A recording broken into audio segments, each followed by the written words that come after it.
안녕하세요. 저는 올해 68살이 된 김영호라고 합니다. 3년 전에 아내와 사별하고 지금은 혼자 살고 있습니다. 처음에는 혼자 사는 게 막막했지만 지금은 나름대로 적응해서 잘 지내고 있어요. 오늘은 제가 어떻게 연금 95만 원으로 혼자 살면서 생각보다 풍족한 노후를 보내고 있는지 이야기해 보려 합니다. 저는 30년 동안 중소인쇄회사에서 영업 담당으로 일했습니다. 특별히 큰 회사는 아니었지만 꾸준히 일하며 국민연금도 성실하게 납부했습니다. 그렇게 30년을 일한 덕분에 지금은 매달 국민연금 95만 원을 받고 있습니다. 처음 연금 수령액을 알았을 때는 걱정이 많았어요. 아내가 갑작스럽게 세상을 떠난 후 혼자서 95만 원으로 어떻게 살아갈 수 있을까 막막했거든요. 아내와 함께였을 때는 그래도 두 사람의 수입이 있었는데 혼자 남으니 경제적으로도 정서적으로도 큰 타격이었습니다. 우리 부부는 슬하에 딸 하나를 두었는데 딸아이는 결혼 후 미국으로 이민을 가서 1년에 한두 번 영상통화로만 얼굴을 볼 수 있는 상황입니다. 그래서 더욱 외로움을 많이 느꼈던 것 같아요. 아내가 세상을 떠난 후 처음 6개월은 정말 힘들었습니다. 집 안에만 틀어박혀 지내며 우울감에 빠져 있었어요. 예전에는 아내가 집안일을 전담했기 때문에 갑자기 혼자서 모든 집안일을 해야 한다는 것도 큰 부담이었습니다. 빨래는 어떻게 하는지, 반찬은 어떻게 만드는지, 청소는 어떻게 하는지 하나하나 배워나가야 했죠. 하지만 시간이 지나면서 차츰 적응해 갔습니다. 우선 가장 큰 변화는 주거 환경이었어요. 아내와 함께 살 때는 서울 외곽의 25평형 아파트에서 살았는데 관리비와 각종 생활비가 부담스러워서 더 작은 집으로 이사를 결정했습니다. 고민 끝에 서울에서 1시간 거리에 있는 경기도의 한 도시로 이사했어요. 전세 대출을 일부 갚고 남은 돈으로 13평 소형 아파트를 전세로 구했습니다. 전세금은 1억 2천만 원이었는데 월세 부담이 없어서 큰 도움이 되었어요. 작은 집이지만 혼자 살기에는 충분했고 관리비도 월 10만 원 정도로 이전보다 훨씬 줄었습니다. 집을 옮기면서 가장 걱정했던 건 친구들과의 관계였어요. 오랫동안 살던 동네를 떠나니 가끔 만나던 친구들과도 자주 볼 수 없게 될까봐 걱정했거든요. 하지만 다행히도 요즘은 카카오톡이나 영상통화가 있어서 자주 연락하며 지내고 있습니다. 한 달에 한 번 정도는 서울로 나가 옛 친구들과 만나 식사도 하고 있어요. 이사 후에는 생활비를 어떻게 줄일 수 있을지 많이 고민했습니다. 연금 95만 원으로는 여유롭게 살기 어렵다고 생각했거든요.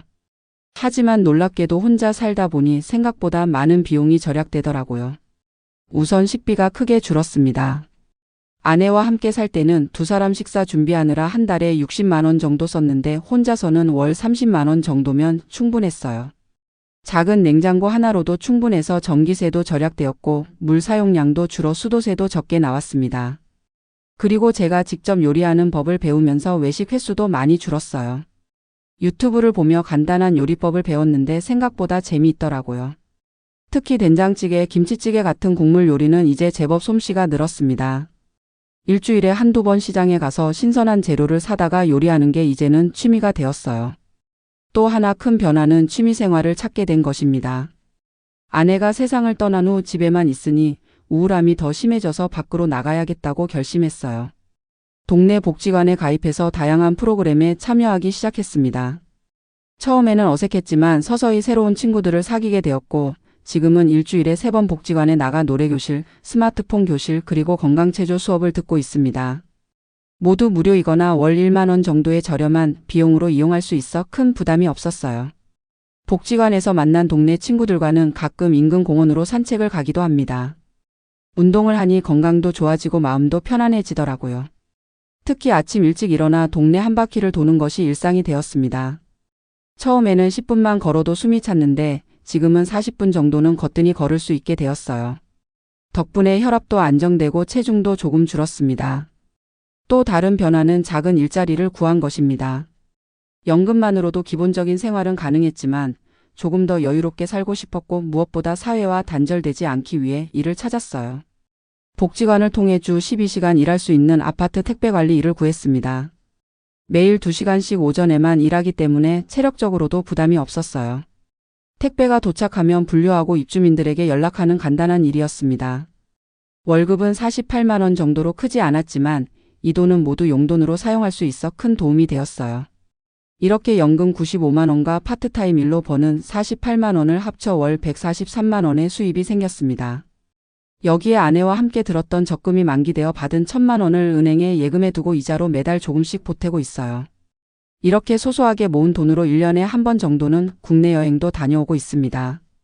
작년에는 강원도 속초로 사흘 여행을 다녀왔는데 혼자지만 정말 즐거웠어요. 아내와 함께 갔던 곳이라 조금 슬프기도 했지만 그래도 아름다운 바다를 보니 마음이 편안해지더라고요. 생활비 관리도 나름대로 체계적으로 하고 있습니다. 매달 연금이 들어오면 바로 고정 비용인 관리비, 통신비, 보험료 등을 먼저 납부합니다. 그리고 식비, 의료비, 교통비 등 필수 생활비를 계산해 별도로 관리해요. 남은 돈은 용돈과 비상금으로 나누어 저축하고 있습니다. 이렇게 계획적으로 관리하니 95만 원의 연금도 생각보다 여유롭게 사용할 수 있더라고요. 물론 가끔은 예상치 못한 지출이 발생하기도 합니다. 작년에는 갑자기 치과 치료가 필요해서 70만 원이라는 큰 돈을 써야 했어요. 다행히 평소에 비상금을 조금씩 모아둔 덕분에 큰 부담 없이 치료를 받을 수 있었습니다. 이런 경험을 통해 비상금의 중요성을 더욱 실감하게 되었어요. 지금은 최소 300만 원 정도는 항상 비상금으로 유지하려고 노력하고 있습니다. 또 하나 제가 비용을 많이 절약하는 방법은 공공시설을 적극 활용하는 것입니다. 구립도서관에 자주 가서 책을 빌려 읽고 무료로 볼 수 있는 영화 상영회나 문화 공연도 자주 찾아다녀요. 요즘은 어르신들을 위한 다양한 무료 프로그램이 많아서 찾아보면 즐길 거리가 정말 많더라고요. 얼마 전에는 구청에서 주최하는 무료 건강검진도 받았습니다. 기본적인 검사들을 모두 무료로 받을 수 있어서 큰 도움이 되었어요. 의료비는 노년층에게 가장 부담되는 비용 중 하나인데 이런 공공 서비스를 잘 활용하니 많은 부분을 절약할 수 있었습니다. 약값은 월 5만 원 정도 나오는데 건강보험 덕분에 부담이 크지 않아 다행입니다. 하지만 모든 것이 순탄하기만 한 것은 아니었습니다. 처음 혼자 살기 시작했을 때는 여러 시행착오도 있었어요. 특히 식사 준비가 가장 어려웠습니다. 처음에는 요리할 줄 몰라 거의 매일 편의점 도시락이나 인스턴트 음식으로 끼니를 해결했어요. 그러다 보니 건강이 나빠져서 소화불량으로 병원에 가기도 했습니다. 그때 의사 선생님께서 건강한 식습관의 중요성을 강조하셔서 본격적으로 요리를 배우기 시작했어요. 처음에는 실패도 많았지만 지금은 제법 손맛이 늘어 스스로도 만족하며 식사를 하고 있습니다.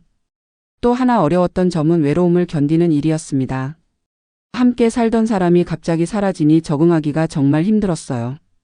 특히 밤이 되면 더욱 외로움이 심해져서 잠을 이루기 어려웠습니다. 그래서 라디오를 틀어놓고 자는 습관이 생겼어요. 라디오에서 흘러나오는 목소리를 들으니 마치 누군가와 함께 있는 것 같아 마음이 편안해지더라고요. 요즘은 팟캐스트라는 것도 알게 되어 관심 있는 주제의 방송을 찾아 들으며 시간을 보내고 있습니다. 그러다 복지관에서 스마트폰 활용법을 배우면서 유튜브도 알게 되었어요. 처음에는 어려웠지만 지금은 능숙하게 사용하고 있습니다. 특히 여행 영상이나 요리 영상을 보는 것이 취미가 되었어요. 비록 직접 가보지 못한 곳이지만 영상으로나마 세계 각국의 풍경을 구경하는 재미가 쏠쏠합니다. 언젠가는 딸이 사는 미국도 한번 방문해보고 싶다는 작은 꿈도 생겼어요. 지금 저의 하루 일과는 이렇습니다. 아침 6시에 일어나 간단한 스트레칭을 하고 아침 식사를 합니다. 그리고 8시부터 10시까지 아파트 택배 관리 일을 하고 그 후에는 동네 한 바퀴를 산책합니다. 점심 식사 후에는 복지관에 가거나 집에서 취미생활을 즐깁니다. 저녁에는 뉴스를 보고 라디오를 들으며 10시쯤 잠자리에 듭니다. 단순하지만 규칙적인 생활이 건강에도 좋고 마음도 편안하게 해주는 것 같아요. 물론 가끔은 특별한 날도 있습니다. 한 달에 한 번은 서울에 사는 옛 친구들과 만나 점심을 먹고 이야기를 나눕니다. 그리고 3개월에 한 번 정도는 지방에 사는 동생 가족을 방문하기도 해요. 이런 만남이 있는 날은 정말 설레고 기다려집니다. 처음 연금 생활을 시작했을 때는 돈이 부족할까봐 많이 걱정했지만 지금은 적은 돈으로도 충분히 행복하게 살 수 있다는 것을 알게 되었습니다.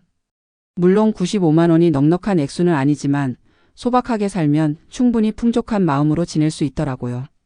오히려 은퇴 전에는 돈을 많이 벌어도 항상 부족하다고 느꼈는데 지금은 적은 돈으로도 만족하며 살고 있습니다. 제가 생각하는 행복한 노후 생활의 비결은 3가지입니다. 첫째는 건강관리입니다. 매일 규칙적으로 운동하고 건강한 음식을 먹으려고 노력합니다. 병이 생기면 의료비 부담도 크고 삶의 질도 떨어지니까요. 둘째는 인간관계입니다. 비록 혼자 살지만 복지관 친구들, 오랜 친구들, 가족들과 꾸준히 연락하며 지내고 있어요. 사람들과의 만남이 외로움을 많이 덜어주는 것 같습니다. 셋째는 새로운 것에 도전하는 자세입니다. 나이가 들었다고 모든 것을 포기하지 않고 계속해서 배우고 도전하고 있어요. 요리를 배우고 스마트폰 사용법을 익히고 새로운 취미를 찾는 등 항상 새로운 것에 관심을 갖고 있습니다. 이런 태도가 저를 더 젊고 활기차게 만들어주는 것 같아요. 제가 살아온 경험을 통해 깨달은 것은 노후에는 물질적인 풍요보다 마음의 풍요가 더 중요하다는 점입니다. 돈이 많아도 건강을 잃거나 외롭다면 행복할 수 없어요. 하지만 돈이 조금 부족해도 건강하고 주변에 좋은 사람들이 있다면 충분히 행복할 수 있습니다. 가끔 자녀들에게 경제적으로 의존하는 어르신들도 계신데 저는 최대한 독립적으로 살려고 노력합니다. 딸아이가 가끔 돈을 보내주려고 하지만 저는 꼭 필요한 경우가 아니면 사양하고 있어요. 오히려 손주들 용돈이라며 조금씩 모아둔 돈을 보내주곤 합니다. 비록 큰 돈은 아니지만 그렇게 할 때 마음이 더 뿌듯하고 자존감도 높아지는 것 같아요. 요즘 젊은 세대들은 노후 준비를 많이 걱정하는 것 같습니다. 저도 젊었을 때는 노후에 충분한 돈이 없으면 불행할 거라고 생각했어요. 하지만 실제로 노후를 살아보니 돈보다 더 중요한 것들이 많다는 것을 깨달았습니다. 물론 기본적인 생활을 할 수 있는 최소한의 돈은 필요하지만 그 이상의 행복은 돈으로 살 수 없더라고요.